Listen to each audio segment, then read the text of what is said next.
That's Nick. And that's Joseph. And today we're here to talk about Corvette Summer, which was just released on Blu-ray by courtesy of Warner Brothers Archives last month in June. Corvette Summer. Corvette Summer. Starring Mark Hamill. Starring Mark Hamill. From Star Wars. Yeah, from Star Wars. And Andy Potts from Designing Women. And Ghostbusters. And Ghostbusters. And that one series with Lorraine Toussaint that my mother loved. I can't remember the name of it right now. Great. I was hesitant to watch this movie just because I wasn't sure. Well, I wasn't clear who Mark Hamill was, I think. You weren't? Because I thought it was Lisa Rinna's husband. Harry Hamlin. Harry Hamlin. Harry Hamlin. Harry Hamlin used to be. I'm glad I did watch it. As a child, I thought he was handsome. Harry Hamlin. Yeah. Okay. Yeah, I'm glad I watched it. It's batshit crazy. Okay, so it's the directorial debut of Matthew Robbins, who had a thing for teenagers because he did Dragonslayer after this, which I've never seen, and then The Legend of Billie Jean with Helen Slater, which when we first got cable was on, I swear, every day. And then a favorite childhood of mine, which is not, he goes into geriatric territory, with Batteries Not Included. Okay. So I was actually very excited to see, since I do have a tenderness for batteries, Corvette Summer, but... You have a tenderness for batteries. Batteries Not Included. Oh, okay. So Corvette Summer revolves around a Corvette, a 73 Stingray. A candy apple Red Corvette. So at this school in Santa Clarita, these like the automotive tech... The shop class. Mm-hmm. Every year they go to the... What do you call the place where they smash the cars? The junkyard. The junkyard. They go to the junkyard and pick a frame to then spend the year, I suppose, rebuilding it. Mm-hmm. So Mark Hamill immediately is fixated on the chassis of this Stingray because as he's walking around the junkyard, the Stingray logo falls on him. Yes. So that's where his craziness begins. I feel like I can't even go on without talking about how insane Mark Hamill looks. I thought he looks like one of the cavemen from the Geico commercials. I thought he looked like Aileen wuornos and at best Cara Delevingne. Sure, all of those things. He looks mangy and crazy. He has wild eyes like a feral cat. This is shortly after he was in an accident that broke his nose. Yeah. Correct? Yeah. It's obvious. You can see some scarring. He looks out of sorts, which I guess is appropriate for the character. Yeah, he seems... Because he's supposed to be... I think he seems like he's somewhere on the spectrum. Okay. Not to be un-PC, but... Well, I mean, he definitely seems like he seems like a vulnerable adult at some time, at certain moments, but then at certain moments seems quite competent, so that's interesting. But anyway, so so the shop class rebuilds this Corvette, and once the project's complete, they go on a joyride. Like all the students get to drive the car, and then the next day... the same day. So Danny Bonaduce's in the film. Takes the car, and he's directed by his shop teacher to pull over and get the class Cokes. That's right. And then while he's doing that, the car's stolen. So Mark Hamill's character is devastated. Mm-hmm. So there are some funny moments. To me, the first funny moment is when the cops come to the school to explain to the students that the car's been stolen and will certainly not be recovered because cars like that in particular are stripped for parts. Mm-hmm. But the way the cops describe it is like the opposite of how you would break news to a child, because these are kids still. So I thought that was funny, but this sends Mark Hamill's character into a rage. Like a frenzy. A frenzy. So he works at a gas station, and he puts up signs. Have you seen this car? Have you seen this car? And a customer's like, yeah, I saw it in Vegas on a... Some salesman who travels the country says he saw the car in Las Vegas. So Mark Hamill's character decides that he's going to drop everything and hitchhike to Vegas to find this car. Which he does. And on the way... he meets Annie Potts. Vanessa, who drives a conversion van with her name on the side, who works as a... she's a prostitute in training. She's a prostitute hooker in training, as she calls herself. Yes. And on her way to Vegas to fuck her way to glory. What did somebody call the bed in the back of her van? A soggy. No, like Well, it's a waterbed. Yeah, but they call it a.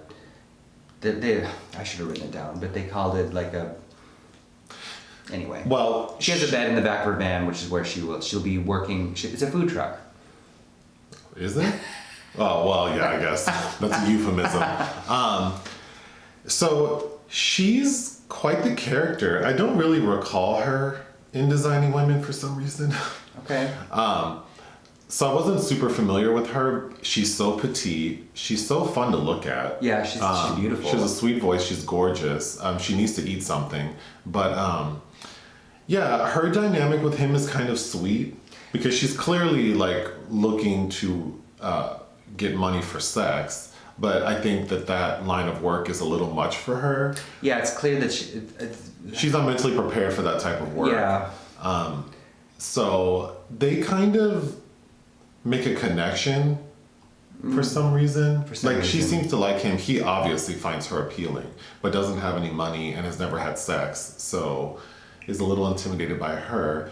Anyhow, the movie, like the middle of the movie just goes through like he sees the car. He sees the car in various sort of circumstances and tries to chase it down unsuccessfully. Finally, he works at a car wash and the car runs through the car wash. He confronts the person who's driving it. The person runs off. Mark follows him on bike, which is also a very funny scene. Mm-hmm. This movie is also very GIF-worthy. Yeah. There are a lot of moments with him making crazy faces, him running, looking hysterical. But he chases the Corvette on bike to a body shop and confronts the thieves. He's assaulted. Yes, and basically it necessitates the appearance of his shop teacher. So we find out that his shop teacher is in cahoots with this like ring of... Yeah, because the shop teacher has this beautiful house and only makes $13,000 a year and basically says the only way he can afford his nice lifestyle is to chop cars. Yeah. So while Mark Hamill is being held captive at the chop shop, the teacher who's in cahoots with the bad guys is contacted. He comes down and convinces Mark Hamill to work for them. Oh yeah. Because he doesn't want to get in trouble. He's trying to help Mark Hamill's character. For $850 a week. So he ends up negotiating a salary of $850 a week. So, by the third act, Mark Hamill's character is living the life, like doing something he likes, making really good money. But he's still obsessed with this car. Mm-hmm. We need to finish the plot. So at the end, the car has been painted a different color. So Mark ends up like spending the night in the shop one night working to repaint the car red with the intention of stealing it back. Mm-hmm. And I guess I don't know what his intention was, to like give up everything and just drive off with this car, mm-hmm. which seems so stupid, but he does that. He paints the car red again. Before he's able to leave, the shop people come back and he attacks them, escapes, but the owner chases him. Who looks a lot like him. Yeah, the owner looks... Yeah. Also similarly... I'll have to post pictures. Also alarming looking, but... Yeah, well, they're both alarming looking, but the finale of the movie is him the owner chasing Mark Hamill, who's driving the 97, or the 73 Stingray. It's a very interesting chase scene. As he's trying to make it to the freeway in Vegas. Yeah, everything about this is ridiculous. Mark Hamill's character ends up evading the shop owner and successfully driving back to Santa Clarita. Where he then pulls the fire alarm at the school so everybody can come out and see that the car's back. Right. So it ends with him bringing the car back to the school, which no one wanted because they had already been told in the beginning of the film that the insurance was going to cover it. No one's worried about the car. But Mark Hamill, being the dum-dum that he is, his character, thinks that the best thing to do is bring this car back and then doesn't explain how it ended up missing. So really he accomplishes nothing. Yeah, and because he gives up the car, too, his first love. So, okay, that was a long explanation to really just talk about a movie that's just seems insane. Like, It is, and it's a bit of a throwaway film. Although I'm sure it has its nostalgic fans. I enjoyed it. It was very entertaining. It was fun seeing Vegas.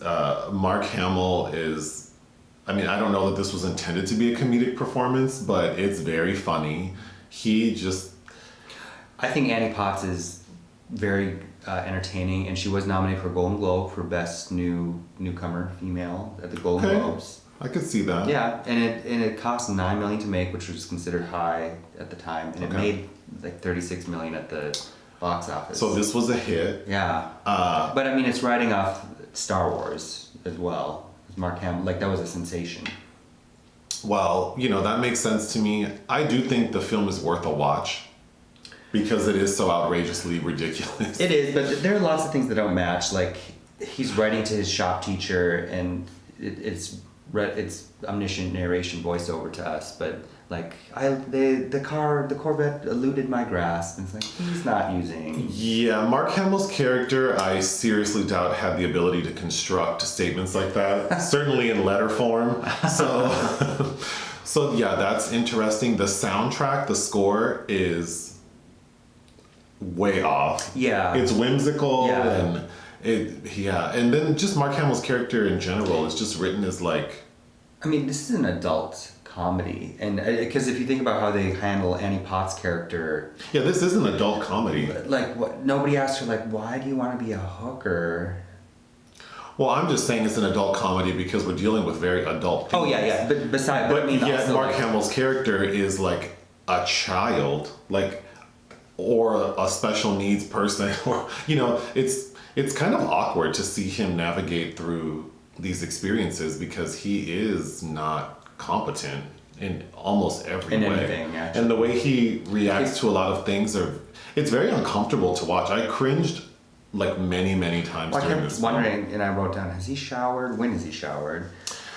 He's just dirty the entire time. No, but I mean with Annie Potts, like there's never any backstory for her, so she's just there as this. She's kind of like a prototype for that manic pixie whatever girl that Natalie Portman became in Garden State. Like she's kind of a prototype for that. Okay. But she's there to kind of rescue him, to redeem him almost. Yes. Although, so towards the end, before he kind of jumped ship from, well, that's the other thing. He had a good gig going. I feel like someone as simple as him, I know I'm overanalyzing this dumb movie, but someone as simple as him, I think, would have been utterly satisfied with earning $850 a week in 1978, working on cars, which is what he loves, and he had the ability to drive fancy cars. So he was driving cars that I find much nicer than the Corvette he was obsessed with. It just seemed nonsensical that he would throw all of that away to get this car back, which he had no intention of keeping. He just wanted to return it to the school that he's not even a student of anymore. He was kicked out of school for being a dumb That's right, actually. So, but when he brings the car back, he's like, I want my diploma, and they like. And then they just hand him his diploma, like it was waiting in the office for him. So yeah, this film is it's ridiculous, but entertaining. I also wanted to point out the woman that plays Mark Hamill's mother, Jane A. Johnston. She's only in 2 scenes. She's kind of almost like a lot lizard almost, but she's George Wallace's widow. Who I need to research because I am not fully sure who that is. I know you said he's a politician. He was shot at and became paralyzed from the waist down. Racist Alabama governor that had a presidential bid, played by Gary Sinise. Okay. Yeah, they're. But yeah, I thought that was bizarre. So I would give this film 2.5 stars.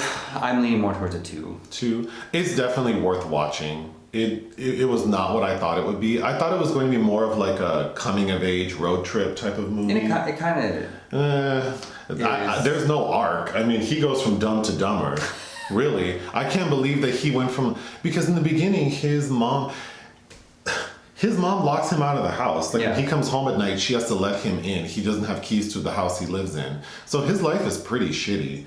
And he ends up getting this amazing job in Vegas, right? Doing something he loves, making a ton of money, staying in a cool place, driving cool cars.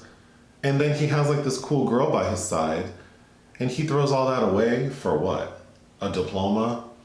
And to go back to a basic ass town. It's not what I expected. So I think in that regard, I'm disappointed, but not really, because I did enjoy watching the movie. Yeah, it has its fans. I think we looked up, there's that Beck song called Corvette Bummer. That's supposedly a homage to this. But I don't know. If I had to pick a Matthew Robbins film, it would be Batteries Not Included. Well, sure, but this is definitely worth a watch. Yeah. All right. Bye. Bye.